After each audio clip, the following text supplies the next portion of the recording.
Fala galera, tudo bem com vocês? Meu nome é Ronaldo e esse é o canal Stop Now. Bom pessoal, quem é vivo sempre aparece. Um tempão sem postar vídeo no YouTube, já um mês, mais de um mês. Mas hoje é um dia que eu tirei para fazer esse vídeo e falar para vocês. Ler para vocês uma passagem da Bíblia. Hoje é sexta-feira santa, né? Então muitas pessoas nesse dia passam o dia com as suas famílias e assistem filmes de Jesus, falam de Jesus, e muitos estão nem aí, né? Bom, o dia sexta-feira santa não é um dia importante. O importante é você e Deus. O importante é todos os dias você ter intimidade com Jesus. Bom, hoje eu quero ler uma passagem aqui da Bíblia para vocês. Bom pessoal, e o livro que nós iremos ler nesta meditação está em Lucas capítulo 24, verso 13. Diz assim: Naquele mesmo dia, 2 deles estavam no caminho para uma aldeia chamada Emaús, distante de Jerusalém, 60 estádios. E iam conversando a respeito de todas as coisas sucedidas. Aconteceu que, enquanto conversavam e discutiam, o próprio Jesus se aproximou e ia com eles. Os seus olhos, porém, estavam como que impedidos de o reconhecer. Então lhes perguntou Jesus: Que é isso que vos preocupa? E de que ides tratando à medida do caminho, à medida que caminhais? E eles pararam entristecidos. Um, porém, chamado Cleopas, respondeu dizendo: És o único, porventura, que, tendo estado em Jerusalém, ignoras o que aconteceu lá? Ignoras as ocorrências dos últimos dias? Ele lhes perguntou: Quais foram as coisas que aconteceram nesses dias? E explicaram o que aconteceu a Jesus, o Nazareno, que era varão, profeta poderoso, em obras e palavras, diante de Deus e de todo o povo. E como os principais sacerdotes e as nossas autoridades o entregaram para ser condenado à morte e o crucificaram. Ora, nós esperávamos que fosse ele quem havia de redimir a Israel. Mas depois de tudo isso, é já este o 3º dia que tais coisas sucederam. É verdade também, que algumas mulheres das que conosco estavam nos surpreenderam tendo ido de madrugada ao túmulo. E não achando o corpo de Jesus, voltaram dizendo terem tido uma visão de anjos, os quais afirmaram que ele vive. De fato, alguns dos nossos foram ao sepulcro e verificaram a exatidão do que disseram as mulheres, mas não o viram.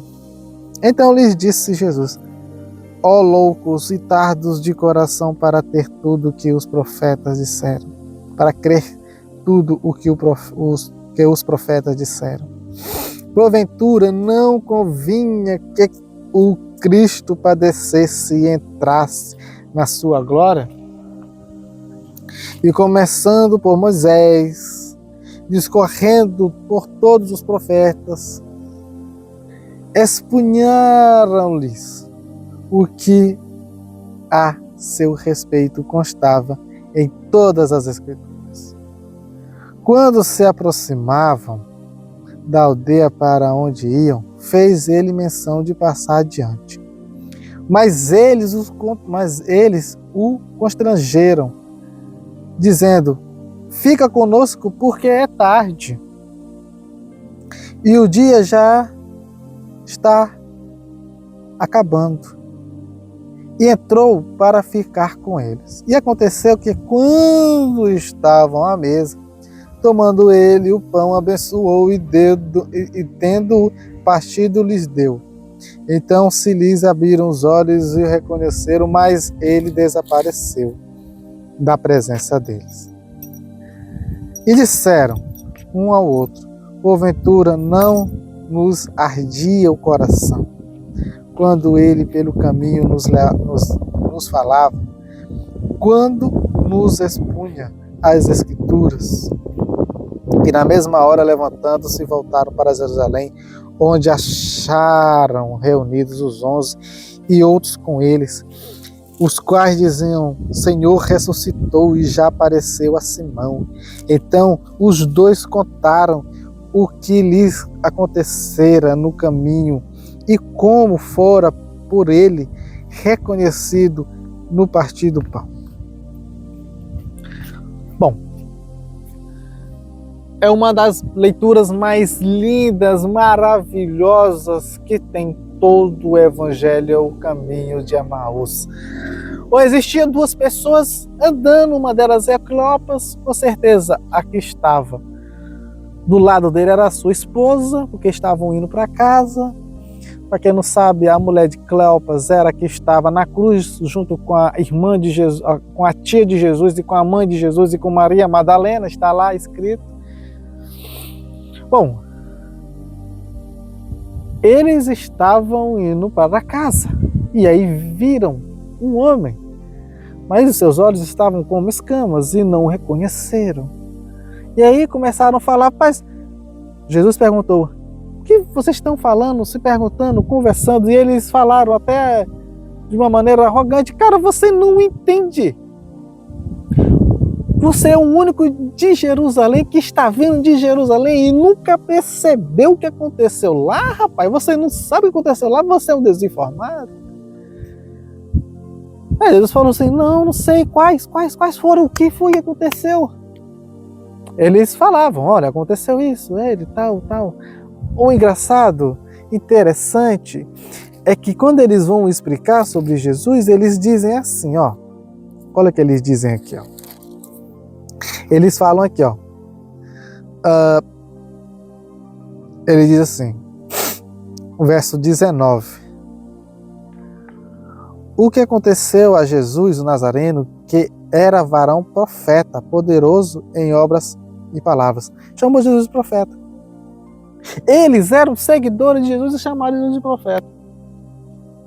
Eles foram seguidores de Jesus, partiram o pão com Jesus, entraram onde Jesus entrou, viram o milagre que Jesus fez, viram a ressuscitação da filha de Jairo, viram a ressuscitação do amiguíssimo de Jesus, Jairo, viu a sua irmã Jairo, Maria, ungindo os pés de Jesus, viram milagres e milagres e milagres, viram um dos maiores ladrões da época, que era Zaqueu, se convertendo, e mesmo assim chamou Jesus simplesmente de profeta.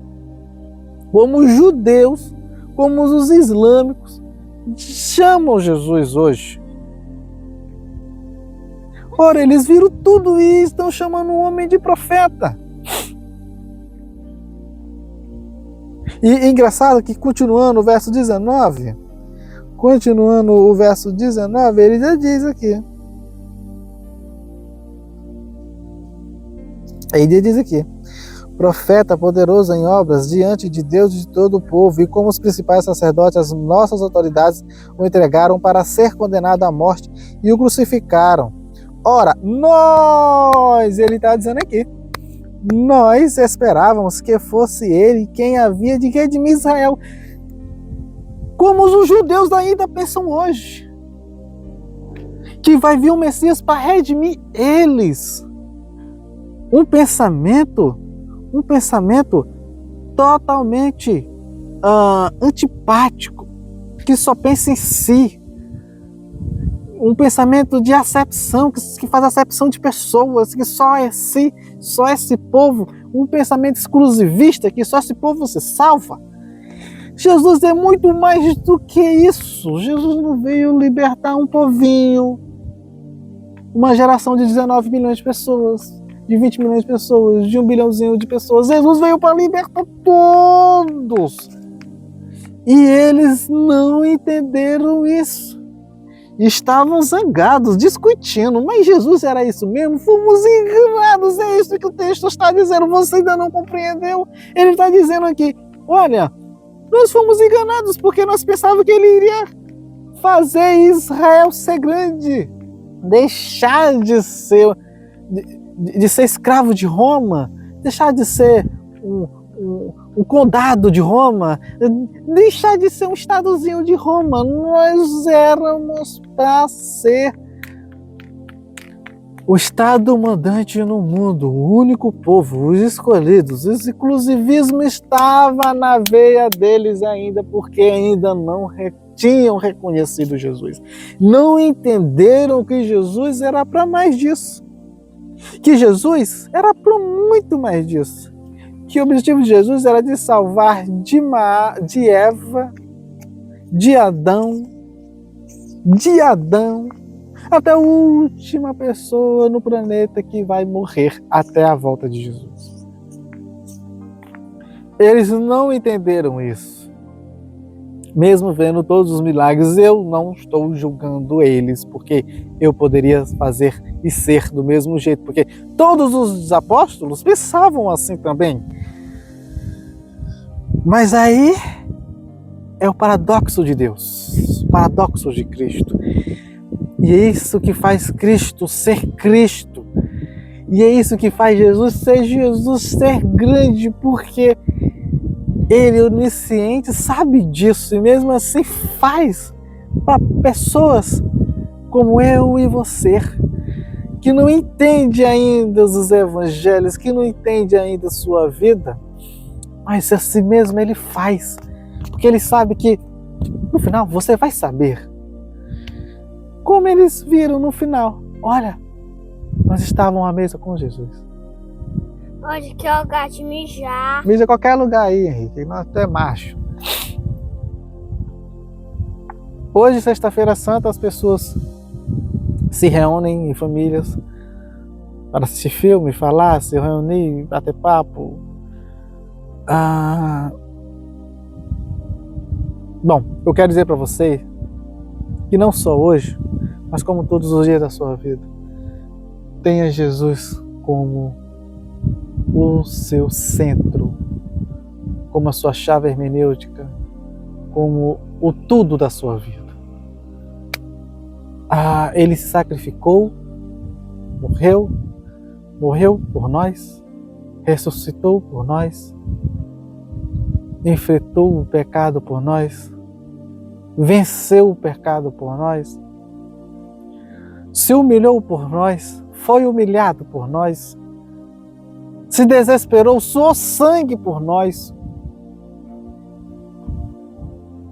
para aí nós o negarmos, o contestarmos, o cuspirmos, os beijarmos, ser Judas, vamos dizer assim, com ele. Porque por mais que bilhões de pessoas façam isso, ele sabe que remanescentes não irão fazer isso. Bom, a porta estreita é muito larga.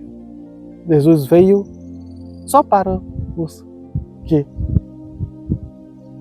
estão com necessidade, estão doentes. Se você está doente espiritualmente, ele está aí na sua porta, tentando ser teu médico. Busque Jesus todos os dias, tenha Jesus como centro da vida e que nunca duvidem de Jesus, por mais que seja muito fácil duvidar de Jesus, que a vida faça você ter muitas dúvidas de Jesus, como esses dois aqui que tiveram dúvidas. Não tenha, porque Ele está lá. No fundo Ele está lá. E no fundo Ele está olhando. No fundo Ele está te guardando. Bom, o vídeo é simples. Só quero dizer para você que tenha Cristo como sua chave hermenêutica. E poderia muito bem ler aqui sobre a crucificação de Jesus, mas, bom, a crucificação de Jesus é interessante. Fala momentos complicados e tristes. Mas eu escolhi esse texto porque esse texto tem a ver com nós hoje. De duvidar de Cristo, de saber ter a Bíblia na mão e poder ter o acesso de tudo. Talvez você já leu até toda a Bíblia, mas será que você realmente acredita em Cristo? Então esse foi o objetivo de ler essa passagem. Crer, só crer. Jesus diz, aquele que crer e for batizado será salvo, mas aquele que não crer será condenado. Então, para ser salvo em Cristo, tem que crer em Cristo. Não ser batizado, mas crer em Cristo. Muito bem, muito obrigado. Esse é o vídeo de hoje. Se inscreva no canal, me siga nas redes sociais. Todos os dias eu falo sobre geopolítica, nova ordem mundial. Meu Instagram é Stop Now Antissistema. Tá o link aqui. Obrigado e valeu.